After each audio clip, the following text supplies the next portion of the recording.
Tout d'abord, les 4 lois financières bibliques. Première loi universelle de l'argent, l'argent doit être valorisé. Dans la parabole des talents, le troisième serviteur que le maître a qualifié de serviteur sans valeur n'a ni reconnu la valeur de son talent, ni valorisé la somme qui lui a été confiée. La conséquence a été que l'argent a quitté ses mains pour aller au serviteur qui a le plus valorisé ses talents. Le troisième serviteur a reçu l'équivalent de 16,4 ans de salaire d'un ouvrier, mais il a méprisé ce montant en allant l'enterrer. Sa pauvreté d'esprit l'a empêché d'apprécier à sa juste valeur l'énorme somme d'argent qu'il avait entre ses mains. Nous ne devons jamais considérer une somme d'argent comme insignifiante, quel qu'en soit le montant. Le faire reviendrait à mépriser Dieu, car c'est lui qui, selon 2 Corinthiens 9, verset 10, fournit de la semence au semeur et du pain pour sa nourriture. Ce qui est destiné à la semence est toujours de loin moindre que ce qui est destiné à la nourriture. Mais, quelle qu'en soit la qualité, si la semence est semée dans la bonne terre, elle permet toujours d'obtenir une moisson abondante. Par conséquent, vous devez toujours estimer d'une grande valeur tout montant d'argent que Dieu vous confie. Deuxième loi universelle de l'argent, l'argent doit être profitable. Le troisième serviteur que le maître a qualifié de serviteur inutile n'a certes dépensé aucun centime du talent que le maître lui a confié, contrairement à ce que nous faisons souvent. Mais il n'a rien fait de profitable avec l'énorme somme d'argent qu'il avait en main. La sanction a été que l'argent a quitté ses mains pour aller au serviteur qui s'est montré le plus utile au maître. L'argent quitte toujours les personnes qui ne font rien de profitable avec le peu d'argent qu'elles possèdent pour aller aux personnes qui l'utilisent à bon escient. Vous devez veiller à dépenser votre argent moins dans les achats qui vous appauvrissent, mais plus pour les acquisitions durablement utiles qui vous rapportent encore plus d'argent. Assurez-vous de dépenser votre argent principalement pour vos besoins essentiels. Concernant la résidence, par exemple, le milliardaire américain Donald Trump affirme ceci: « Je ne dépenserai jamais plus de 25% de mon salaire sur le loyer. Peu importe la beauté d'un appartement que vous pouvez trouver.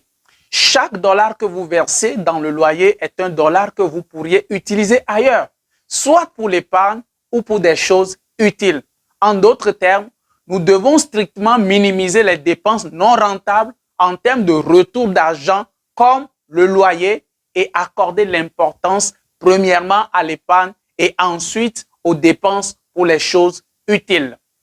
Troisième loi universelle de l'argent, l'argent doit être gardé.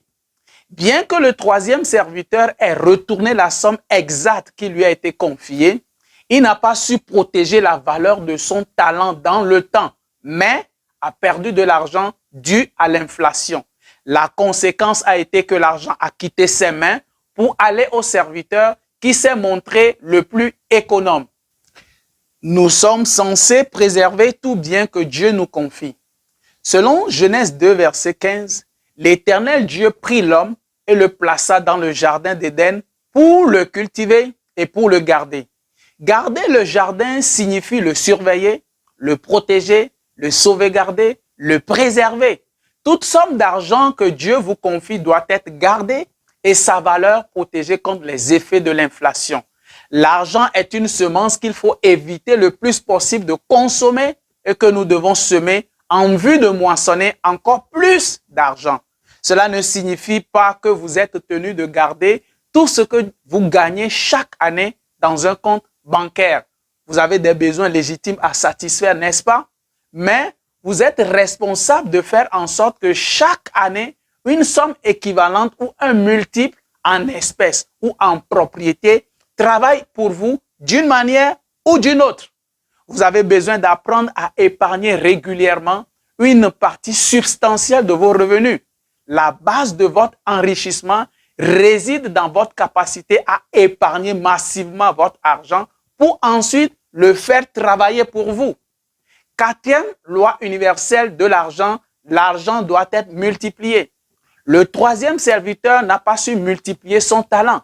La sanction a été que l'argent a quitté ses mains pour aller au serviteur qui a le plus fait travailler ses talents et a le plus augmenté leur valeur en absolu. Nous sommes censés non seulement garder tout bien que Dieu nous confie, mais aussi le valoriser. Quand Dieu plaça Adam dans le jardin d'Éden, c'était pour le cultiver et pour le garder, selon Genèse 2,15. Cultiver le jardin sous-entend le travailler avec l'idée de le transformer, de le valoriser pour l'enrichir et s'enrichir. Autrement dit, pour en dégager une plus-value. Dieu s'attend à ce que nous valorisions toute somme d'argent que nous gagnons. Le maître de la parabole a reproché au troisième serviteur de n'avoir pas remis son argent aux banques afin de gagner au moins un intérêt. Il a par contre félicité les deux autres serviteurs qui ont fait fructifier leur talent avec un rendement de 100%.